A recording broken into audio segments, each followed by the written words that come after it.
মামা তোমার নামটা কি? বিপ্লব। মিথ্যা কথা কবে না। না। তুমি হিন্দু না মুসলমান? মুসলমান। তোমার কটা কথা বলে দিয়ে যাবো, কথা কটা যদি সত্য হয় সত্য বলবা তো? জি। একবার কও বিসমিল্লাহ। বিসমিল্লাহ। আরেকবার কও সুবহানাল্লাহ। সুবহানাল্লাহ। রাগ করলা? না। এই নামগুলো নিলে ভালো না ক্ষতি? ভালো। তোমার চারটে কথা বলে দিয়ে যাবো, কথা চারটা যদি সত্য হয় সত্যই বলবা, মিথ্যার আশ্রয় নিবা, আল্লাহর কাছে ঠেকা থাকবা। কি কইছি কথাটা বুঝতে পারছো? জি। মুঠ পাকাও। তুমি এমন একটা ব্যক্তি যে কয় আইলো তার পিছেই যাও, গেলে পরে তোমার ক্ষতি হয়, লাভ হয় না। কথাটা ঠিক না বে ঠিক? ঠিক। রাগ করলা?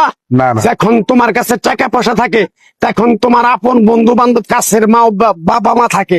যখন তোমার কাছে টাকা পয়সা থাকে না, তোমার আত্মীয় স্বজন কোনো বন্ধু বান্ধব তোমার কাছে থাকে না। কথাটা ঠিক না বে ঠিক? ঠিক। রাগ করলা? না না। এই কথাগুলো আগে পিছে কোনদিনে বলছিলা?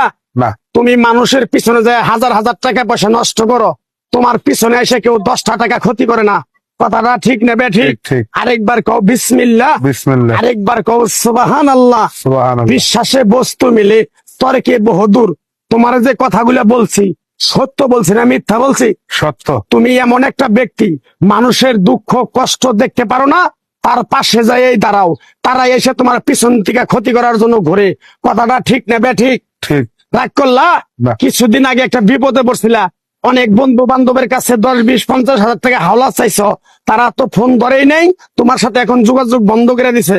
কথাটা ঠিক নেবে ঠিক? ঠিক। ঠিক। রাগ করলা? না না। আর একটা কথা বলে যাবো, সত্যটা সত্য বলবা, মিথ্যার কোনো আশ্রয় নিবে না। মিথ্যার আশ্রয় নিবা, আল্লাহর কাছে ঠেকে থাকবা। কথাটা কি কইছি বুঝতে পারছো? জি। রাগ করলা?